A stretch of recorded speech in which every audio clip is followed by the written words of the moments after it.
fuego tu palabra que mi boca quemó. Mis labios ya son llamas y ceniza mi voz. Da miedo proclamarla, pero tú me dices, no temas, contigo estoy. Por ti, mi Dios, cantando voy. La alegría de ser tu testigo, Señor. Tu palabra es una carga que mi espalda dobló. Es brasa tu mensaje que mi lengua secó. Déjate quemar si quieres alumbrar. No temas, contigo estoy. Por ti, mi Dios, cantando voy. La alegría de ser tu testigo, Señor. Me mandas que cante con toda mi voz. No sé cómo cantar tu mensaje de amor. Los hombres me preguntan cuál es mi misión. Les digo, testigo soy. Por ti, mi Dios, cantando voy. La alegría de ser tu testigo, Señor.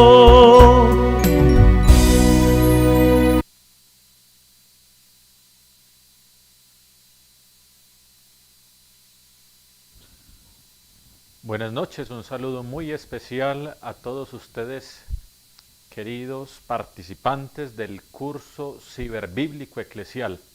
En esta noche los invito para, antes de iniciar en este quinto encuentro, pues ampararnos a la luz del Santo Espíritu de Dios, quien es el que ilumina toda escritura y el que ilumina también la mente del hombre para poder comprender aquello que lee en la Sagrada Escritura.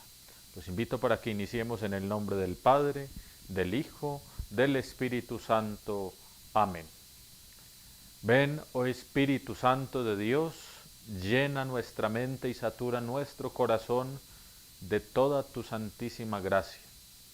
Haz que cada uno de nosotros, que estamos dispuestos a conocer de una forma más profunda tu palabra, adquiramos a través de ella sabiduría. Que cada palabra que vayamos repasando en la Sagrada Escritura sea para nosotros mensaje, palabra de vida.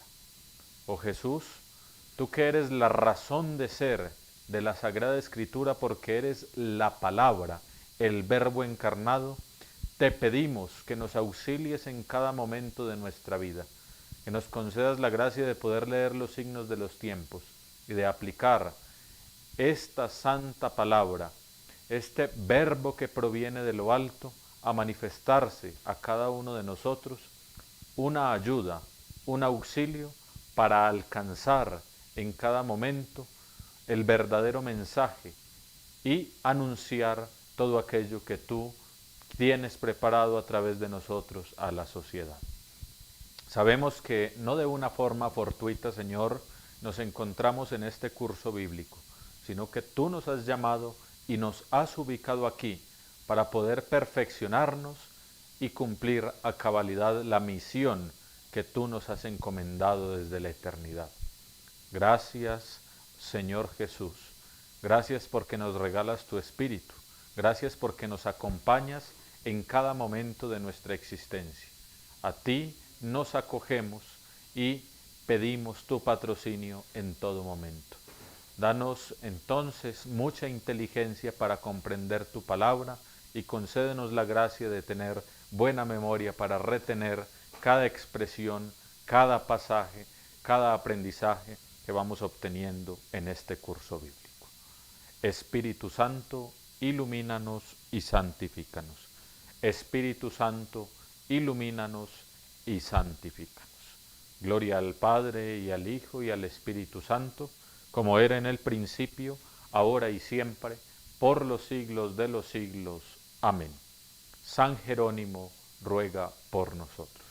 En el nombre del Padre, del Hijo, del Espíritu Santo. Amén. Bueno, reitero la bienvenida a todos ustedes que participan en este curso bíblico que la parroquia Nuestra Señora del Rosario en el municipio del Retiro nos propicia, y bueno, se convierte en una tarea evangelizadora para que así cada uno de nosotros como cristianos vayamos accediendo a las diferentes enseñanzas y podamos entonces aprovechar cada momento que nos permite la misma iglesia como estos para formarnos y para ser unas personas que manifiesten el rostro de Cristo cada vez más claro a un mundo que se encuentra enfermo y a un mundo que desconoce o que no quiere conocer a Dios. Bueno, recordemos algo referente al encuentro número 4, al de hace 8 días, en donde estábamos hablando específicamente de la historiografía bíblica. Sabemos que también en pensum de las universidades y los seminarios lo llaman mundo bíblico. Hablamos sobre todo sobre la parte geográfica del pueblo de Israel, de la tierra elegida, de las 4 zonas que tiene la tierra elegida, Palestina. De estas 4 zonas también dimos cada una de sus características y luego nos remitimos a una parte un tanto más específica, que es el templo de Jerusalén. En el templo de Jerusalén también cada uno de sus atrios, cada una de sus partes, que si no participamos en el encuentro anterior, pues entonces busquemos encuentro sincrónico número 4. Ya hoy nos encontramos en el número 5. Hoy ya vamos a tratar de centrarnos no tanto en la parte geográfica, sino que vamos a irnos a la parte histórica. Y con esta parte histórica, pues no pretendiendo tampoco, como lo hemos hecho a lo largo de este curso, ser exhaustivos y concienzudos en cada detalle, sino en iluminar, para que nosotros, a medida que vayamos avanzando en este curso, pues también investiguemos otras fuentes, busquemos en internet, leamos los comentarios que trae la Biblia, busquemos en los libros que tal vez nosotros podemos tener. Quedo en una deuda con ustedes y bueno, una de las preguntas que recuerdo de hace 8 días, alguien preguntaba, ¿era el río Nilo o el río Jordán? Tal vez dije el río Nilo por un lapsus lingüe, bueno, lo confundí sin más en medio del discurso, pero en el pueblo de Israel, en la tierra de Palestina, estamos hablando del río Jordán, en la zona específica de la cuenca jordánica o de la depresión jordánica. También quedó en una deuda frente a una mención que hice al principio del curso y fue en la mención de la media luna fértil. La media luna fértil nos va a permitir a nosotros hoy comprender parte de la historia del pueblo de Israel. Cuando hablamos de la media luna fértil estamos hablando de una zona un tanto más extensa a la tierra prometida, en donde se movilizaban los patriarcas, que luego se convertirán en los jefes del pueblo elegido de Dios. Esta media luna fértil se llama así sencillamente porque tiene agua en todo su contorno y esta agua pues les va a conceder la posibilidad de que haya fertilidad, haya siembra en estos lugares y de que haya también una buena movilidad para los pueblos que en aquel entonces eran nómadas. Abraham era un nómada, era un arameo errante, por decirlo así, tomando una expresión de la Sagrada Escritura. Un hombre que pagano, teniendo creencias en otros dioses y expresando su religiosidad de una forma un tanto rudimentaria, era comerciante y era propietario de muchas tierras. Este hombre se movía por la media luna fértil. Hoy no vamos a mostrar mapas porque no lo considero necesario. Ya si nosotros queremos, para implementar esto de una forma un tanto más didáctica, busquémoslo en internet más adelante y nos familiarizamos entonces con este ambiente. La media luna fértil, entonces, está el territorio en donde los sumerios, los arcadios, los hebreos y los fenicios se movilizaban, siendo pueblos nómadas. Nómadas quiere decir tribus o comunidades que se movilizaban y no tenían un lugar específico en donde asentarse. También algunas de estas culturas eran seminómadas, se estabilizaban por tiempos en ciertos lugares, pero se iban movilizando también. Esta media luna fértil la vamos a encontrar conformada por los ríos Jordán, ya conocemos muy bien el río Jordán, por el río Tigris, por el río Nilo, ahora sí el río Nilo, que es perteneciente a Egipto, es el río principal en Egipto, así como el Jordán es a Palestina, y el Éufrates. Vamos a escuchar sobre estos ríos, sobre estos canales de agua en el libro del Génesis, sobre todo en la segunda parte del relato de la creación, en el capítulo 2.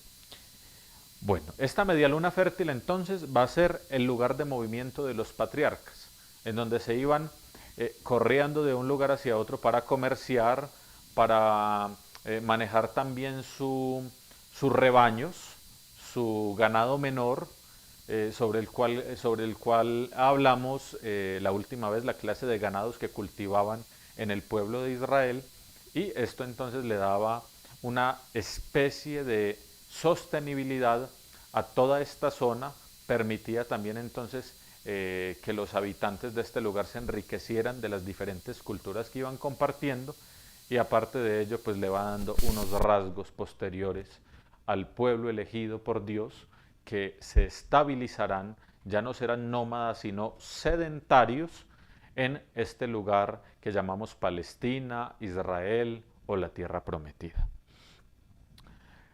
Para nosotros empezar a hablar de la historia del pueblo de Israel, tenemos que remitirnos muchos años atrás. Tenemos que irnos hasta un siglo aproximado antes de Cristo, que es el siglo XVII.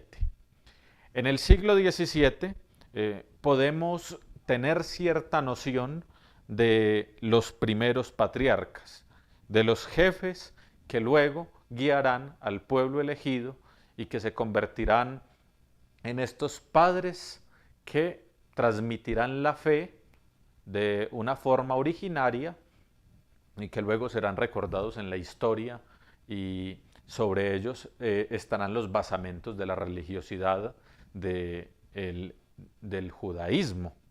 Bueno, en el siglo XVII entonces podríamos ubicar a Abraham, a Isaac, a Jacob, patriarcas del pueblo judío, portadores de la creencia en un único Dios.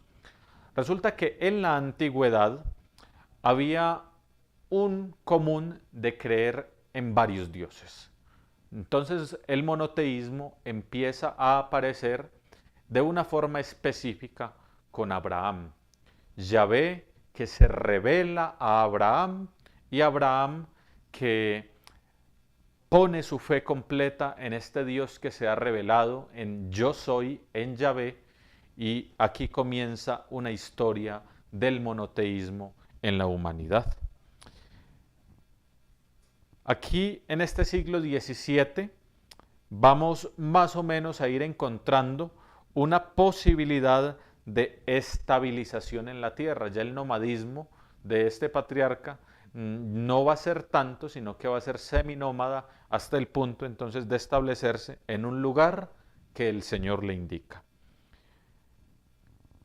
Luego vamos a avanzar hasta el siglo XIII y vamos a encontrar que el pueblo de Israel se encuentra en un éxodo hacia Egipto. Y allí entonces encontramos a Moisés, encontramos a este líder, a este hombre escogido también por Dios desde su pequeñez para cumplir una tarea específica, y es liberar luego al pueblo de Israel de las manos de Egipto, del gobierno de Egipto. Aquí entonces encontramos una transición hacia Egipto y luego encontramos una transición fuera de Egipto en búsqueda de la tierra prometida.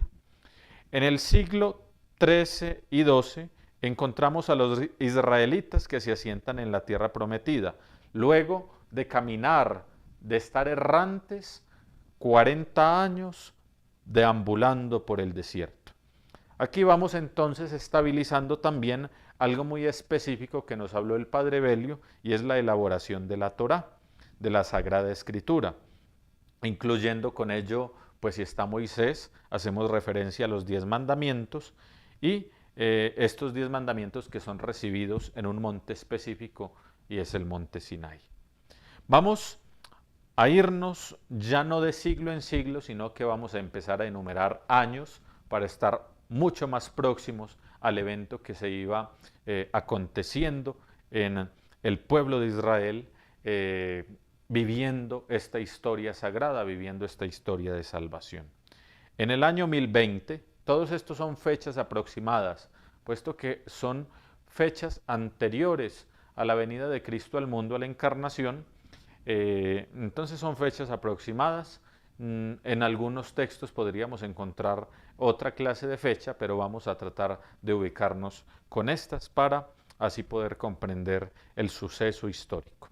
En el año 1020 hay un establecimiento de la monarquía judía, y la época de la monarquía pues comienza con Saúl.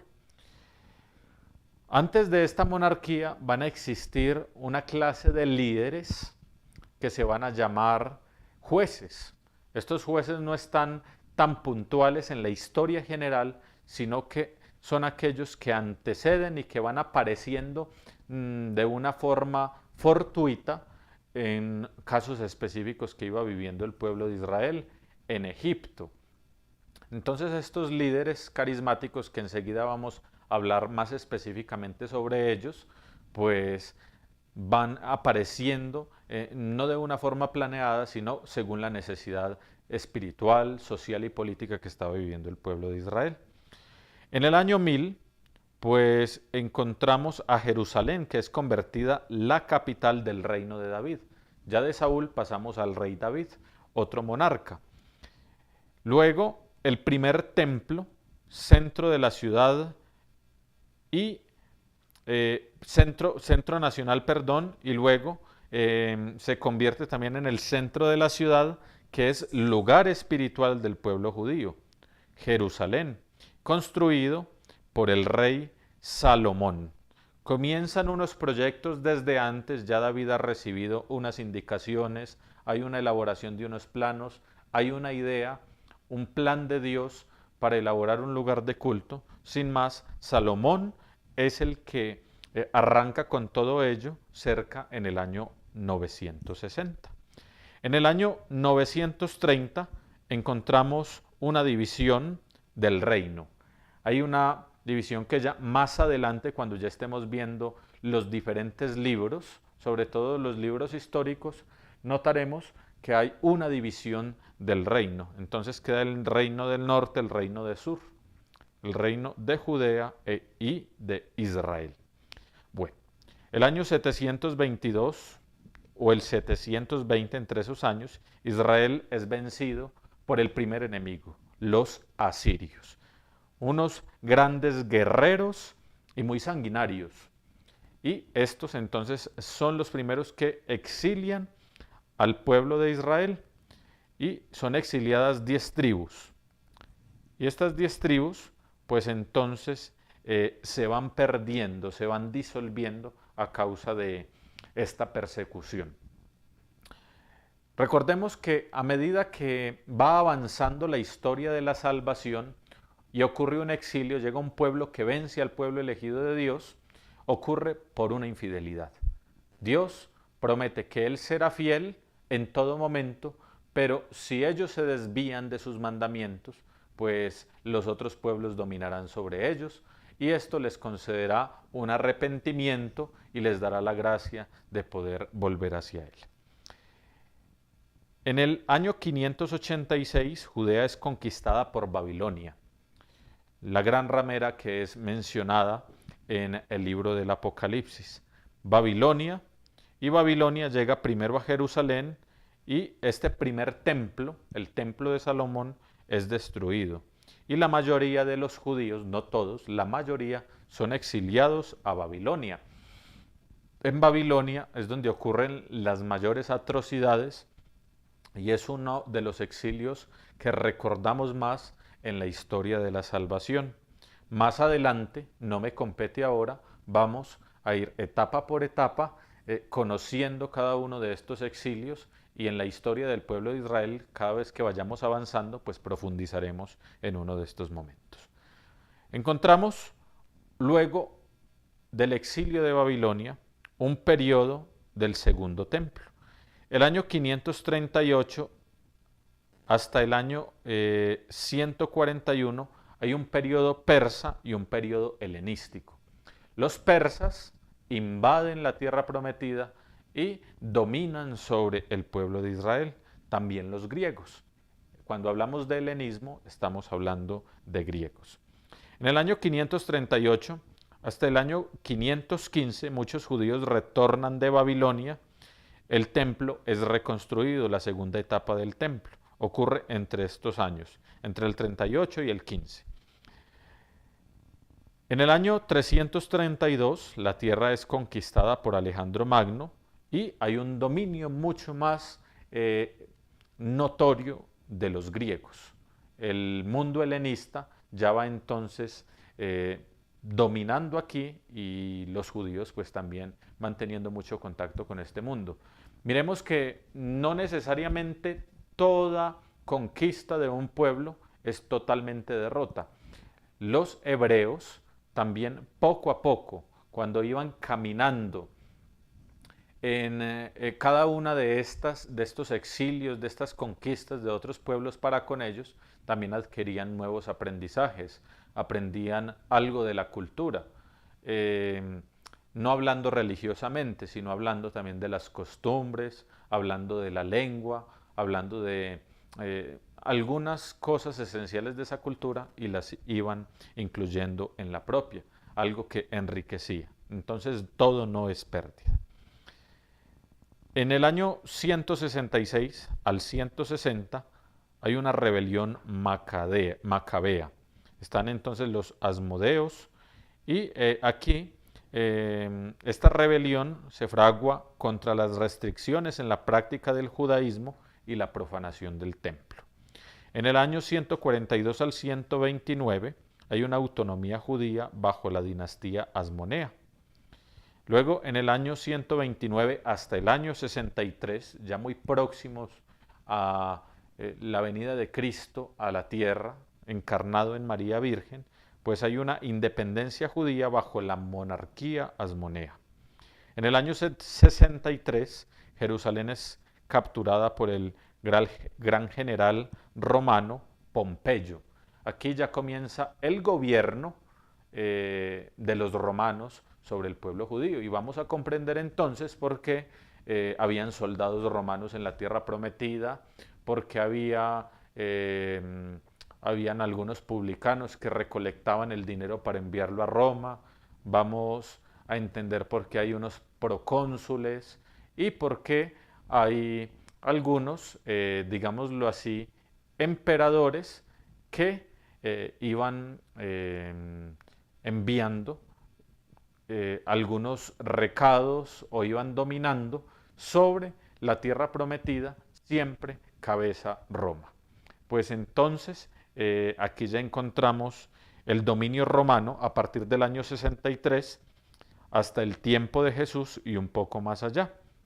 Este dominio romano, pues hasta el año 4 a.C. aparece un hombre llamado Herodes, rey romano, un vasallo, es decir, no el que gobernaba sobre toda Roma, sino que simplemente era un gobernador de aquel lugar específico de la tierra prometida. Gobierna entonces en la tierra de Israel y el templo de Jerusalén es refaccionado, se vuelve a reconstruir a favor del pueblo romano, pero no porque ellos creyeran en el Dios de los judíos, sino para concederles también como una especie de indulgencia, de gracia específica, en donde ellos celebraran su fe.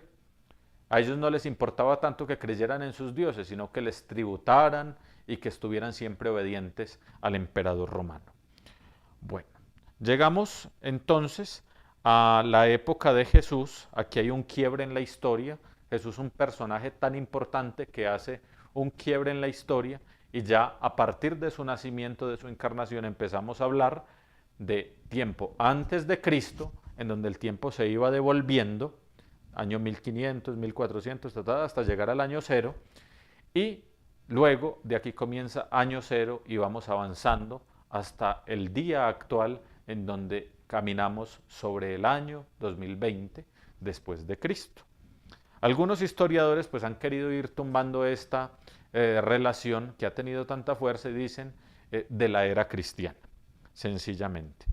Bueno, vamos a detenernos aquí porque ya empezaríamos a hablar del Nuevo Testamento, y este es otro gran bloque que está destinado en este curso de estudio ciberbíblico eclesial.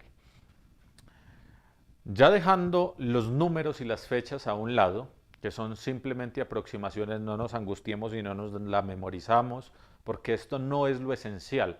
Esto nos ubica en el tiempo y en el espacio con la geografía que hemos estudiado, pero debemos de ser un poco más profundos y debemos de ir hacia la comprensión específica del ambiente en donde se movió el pueblo de Israel, por qué ocurrían tal cosas, por qué tenían estas costumbres, y hasta el tiempo de Jesús, y porque en la época de Jesús había esto, lo otro, que ya más adelante lo estaremos viendo también. Bueno, ahora vamos a irnos a una parte, digámoslo, un tanto más romántica, acercándonos a la Sagrada Escritura, ya no con tantas fechas, ya no con años, sino a la elaboración de la historia, pero no como historia temporal, sino como historia de salvación. Ya no hablando como cronos, sino como kairos, como el tiempo de Dios en la humanidad, sobre todo en el pueblo elegido, en Israel. Para nosotros poder comprender esta elaboración de esta historia, debemos todo ponerlo bajo la lupa del amor. De resto no entenderemos nada, y habrán pasajes en la Sagrada Escritura que nos parecerán contradictorios, y encontraremos también mandatos de Dios que nos parecerán contradictorios si no lo estamos viendo bajo la lupa del amor. Esta lupa del amor nos debe llevar a nosotros a comprender cada momento especial y específico de la historia de la salvación. Toda la historia de la salvación en la Sagrada Escritura va a comenzar con el libro del Génesis. El libro del Génesis, que ya dentro de 8 días con el Padre Belio, si Dios lo permite, vamos entonces a iniciar con el Pentateuco. En el libro del Génesis existen los primeros 11 capítulos en donde desde un lenguaje mítico, no mitológico, sino mítico, es decir, en elaboración de historias un tanto poéticas, con un lenguaje mucho más romántico, pero esto no quiere decir que pierda realidad o que pierda fuerza de verdad.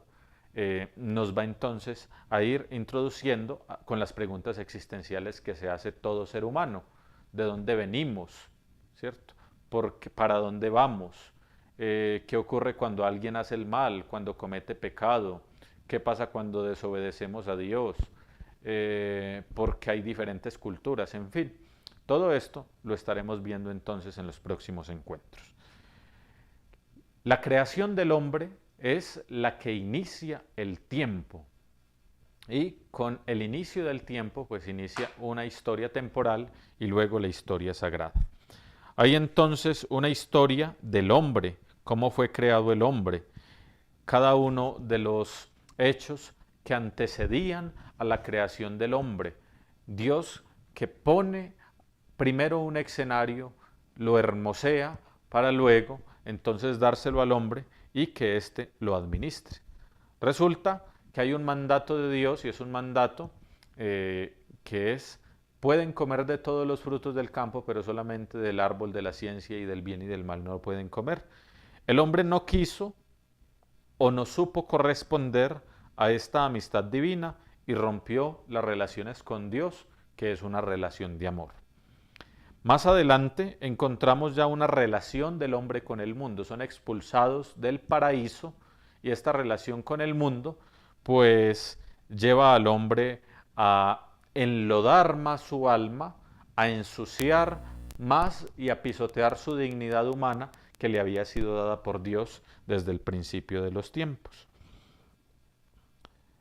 Quiero leer algo que menciona el Papa San Juan Pablo II en una audiencia general el 7 de abril de 1971 y menciona lo siguiente: el hombre tiene necesidad de redención, lo cual significa que no solo está falto de el complemento de su perfección y felicidad, sino que también necesita una reparación, una liberación, una regeneración, necesita un perdón.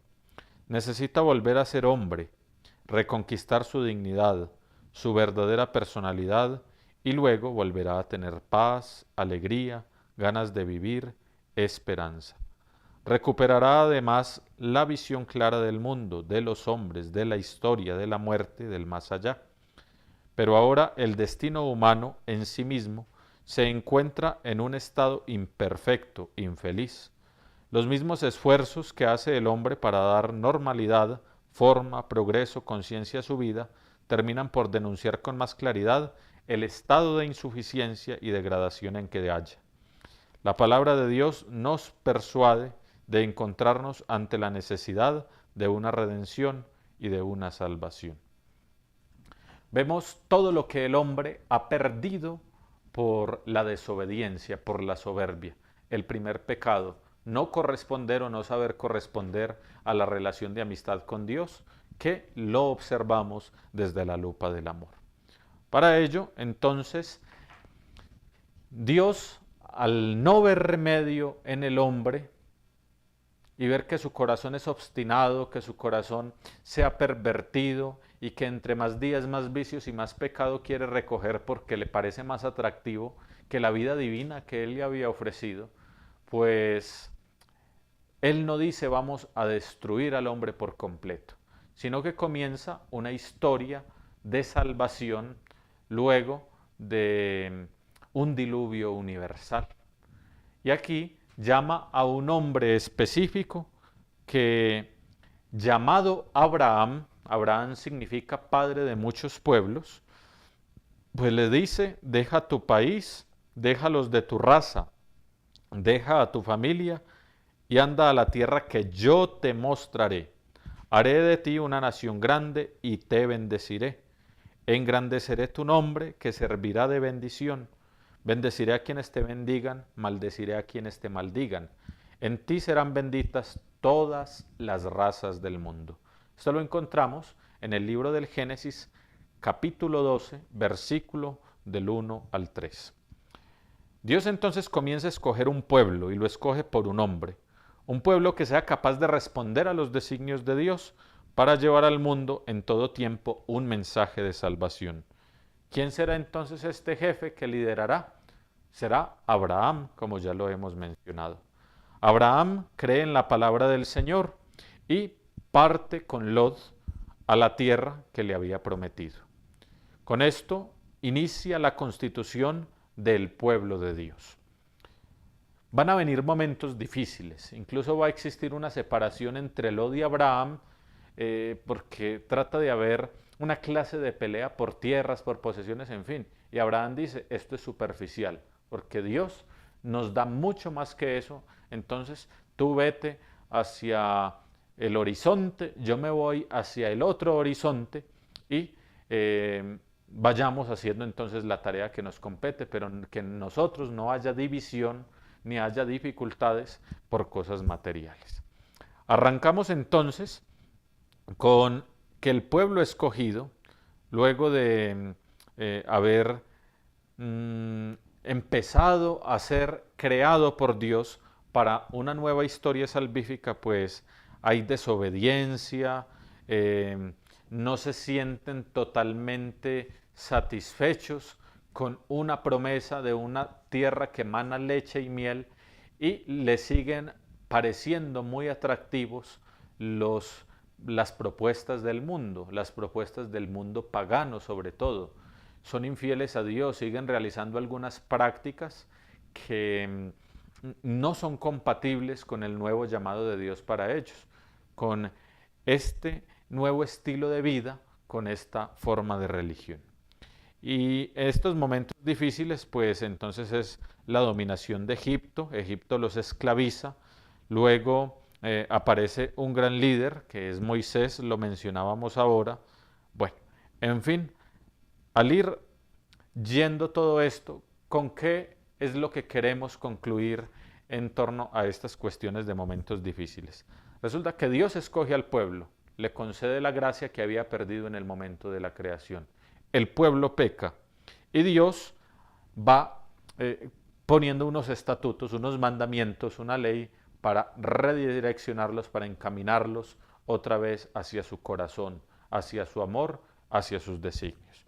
Entonces encontramos una estructura de gracia, pecado, arrepentimiento, luego gracia.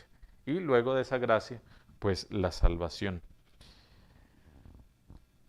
Para la historia de la salvación, en cada uno de estos momentos difíciles o en cada uno de estos momentos específicos que Dios quiere ir instaurando en esta historia, para que este corazón que es muy ambicioso del ser humano vaya tomando un rumbo fijo, pues va poniendo líderes carismáticos. Ya tenemos entonces una primera etapa, que es la etapa de los patriarcas. En esta etapa, los patriarcas entonces sabemos que son Abraham, Isaac y Jacob. Jacob, que va a recibir el nombre de Israel, el cambio de nombre por parte de Dios, así como lo ha hecho con los anteriores, ya no se llamaba Abraham, sino Abraham. En fin, y a cada personaje que se convierte en ficha clave para la historia de la salvación, Dios le cambia el nombre y con eso le cambia también su misión y le cambia el rumbo. Se lo pone fijo para que cumpla entonces ya con su voluntad. Jacob, siendo entonces Israel, de él se desprenden 12 hijos, los nombres de cada una de las tribus del pueblo de Israel, en fin. Y ya vamos empezando a comprender toda esta parte histórica. Están los patriarcas, son los que se encargaron de constituir. Los patriarcas son aquellos jefes de una gran familia o de una gran comunidad encargados de guiarlos hacia un lugar específico. Que esto nos quede muy claro. ¿Quiénes son los patriarcas?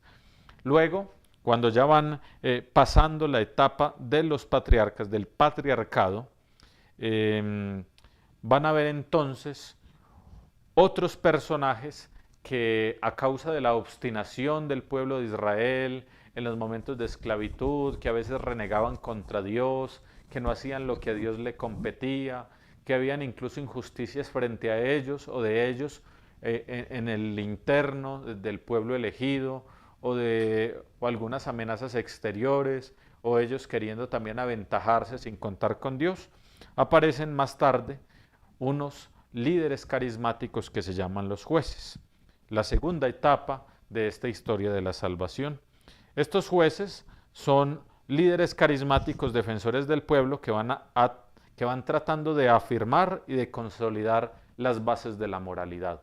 A ver, ¿cómo es que nos vamos a comportar, cierto?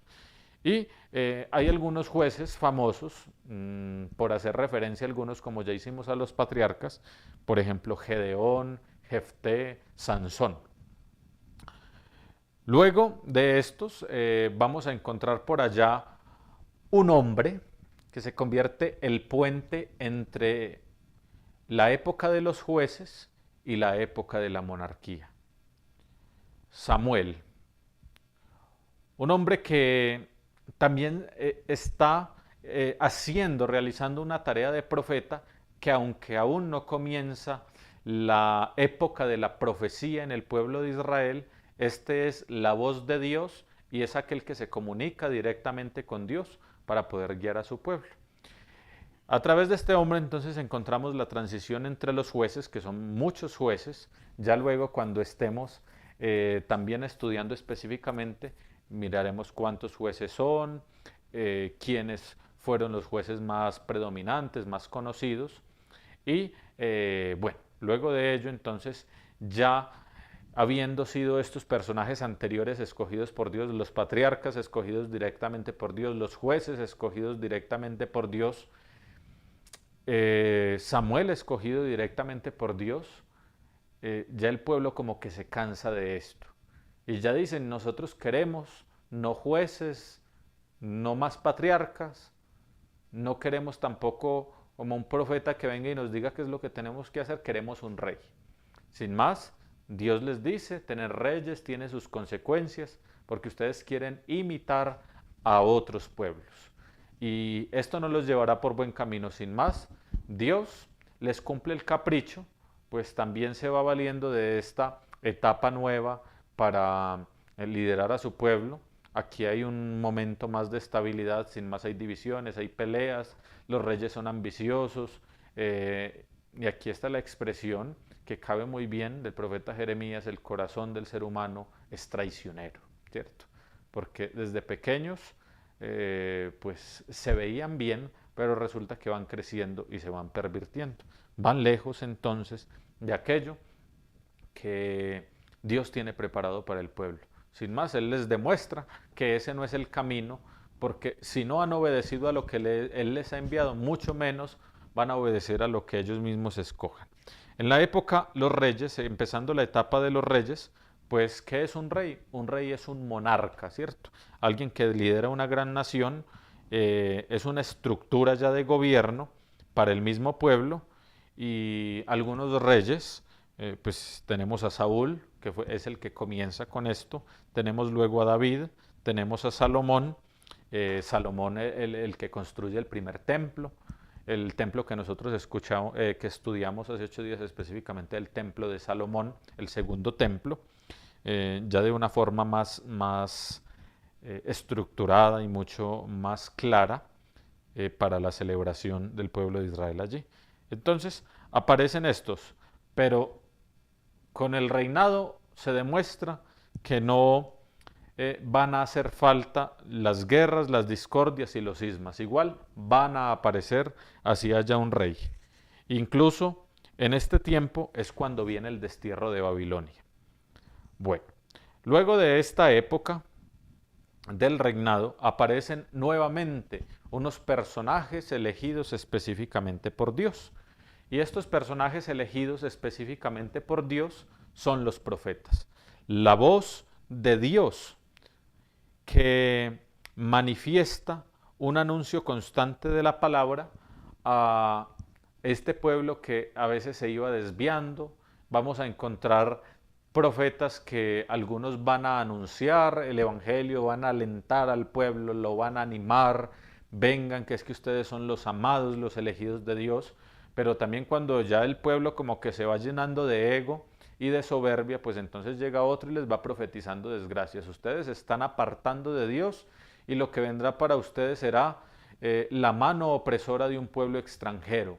Ustedes sufrirán desgracias, padecerán, en fin. Incluso los profetas eran los que iban también enrutando y se convertían en los consejeros del rey, porque la voz del profeta es la voz de Dios. Son elegidos por Dios. Estos los podemos definir como los adalides de la palabra, los mensajeros, los portadores de la palabra que mantenían la fe del pueblo en el único Dios y les recordaba al pueblo también todas las maravillas que Dios había hecho con ellos, porque el pueblo iba teniendo mala memoria. Bueno, hasta aquí entonces encontramos las etapas de la historia de la salvación en el pueblo de Israel. Dentro de estos profetas, para que no se me vaya a pasar, también encontramos algunos poetas, algunos didácticos, que ya lo iremos comprendiendo más adelante. No me interesa especificar tanto, sino que vayamos teniendo una panorámica, porque este curso bíblico apenas comienza y con seguridad se va poniendo muy, muy interesante.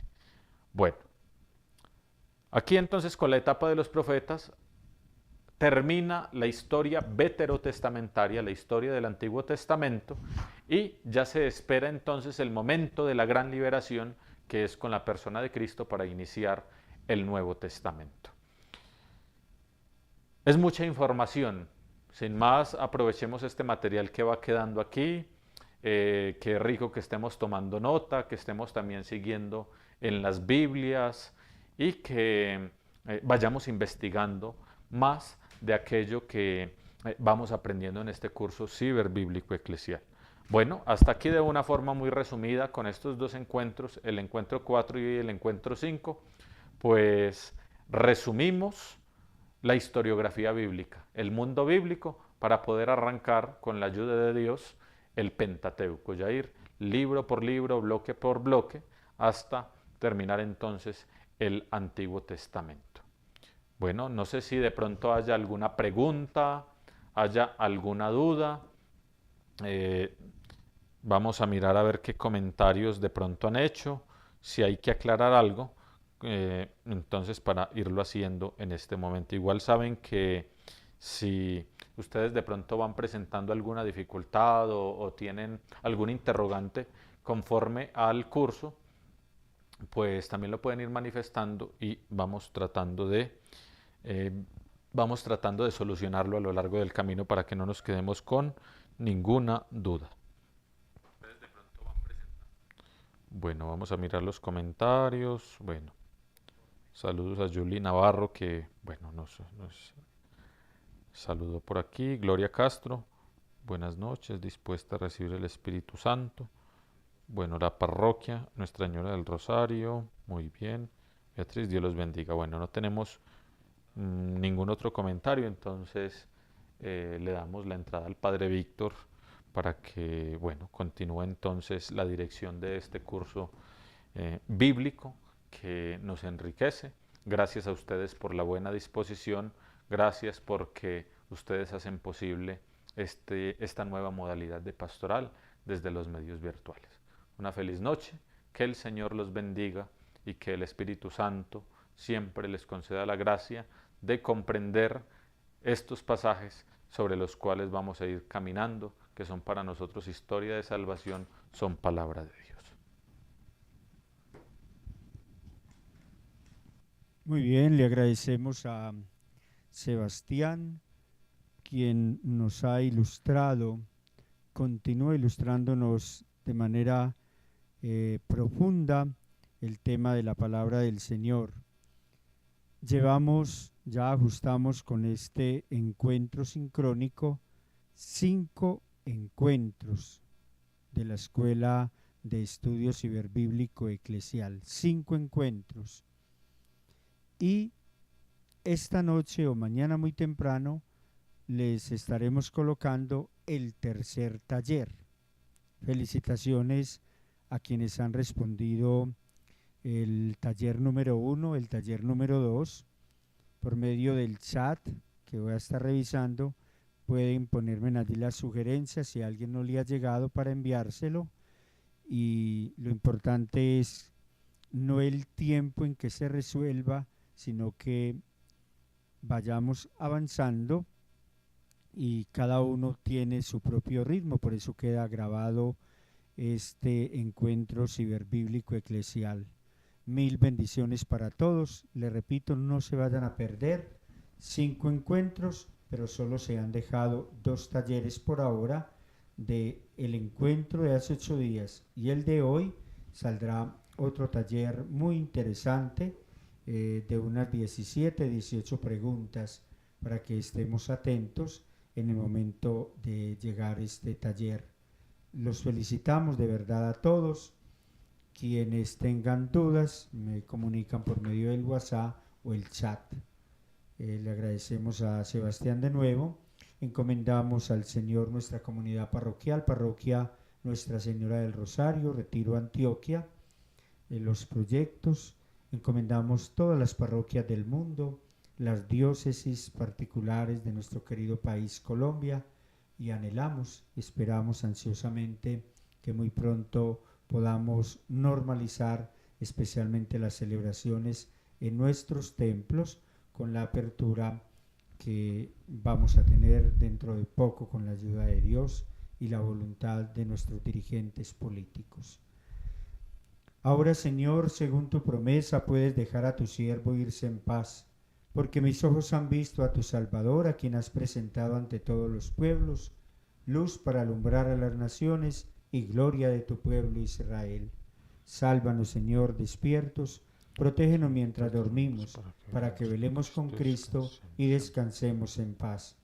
El Señor nos conceda una noche tranquila y una santa muerte. Amén. Antes de darle la bendición, no se les olvide, cada vez que entren al canal YouTube, si de pronto no se han registrado, entonces suscribirse, es la palabra que aparece allí, suscribirse, y al ladito activar la campanita y colocar recibir todas las notificaciones.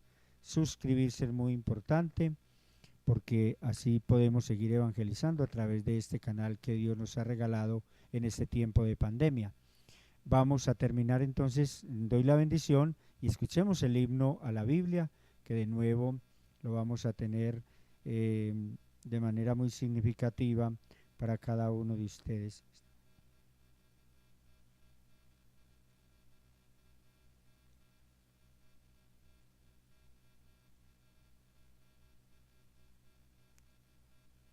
Escuchamos entonces el himno a la palabra del Señor en el nombre del Padre, del Hijo y del Espíritu Santo. Amén.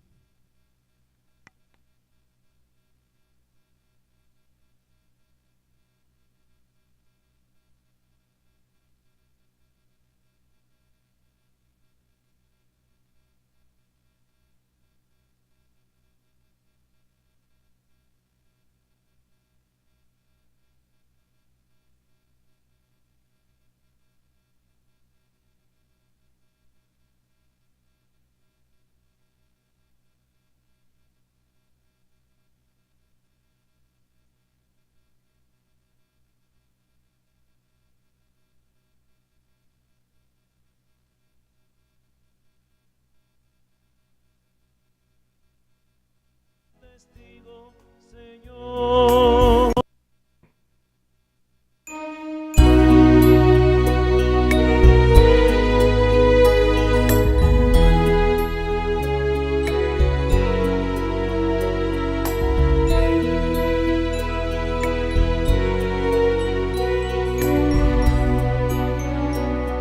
Es fuego tu palabra que mi boca quemó. Mis labios ya son llamas y ceniza mi voz. Da miedo proclamarla, pero tú me dices, no temas, contigo estoy. Por ti, mi Dios, cantando voy. La alegría de ser tu testigo, Señor, tu palabra es una carga que mi espalda dobló. Es brasa tu mensaje que mi lengua secó. Déjate quemar si quieres alumbrar. No temas, contigo estoy. Por ti, mi Dios,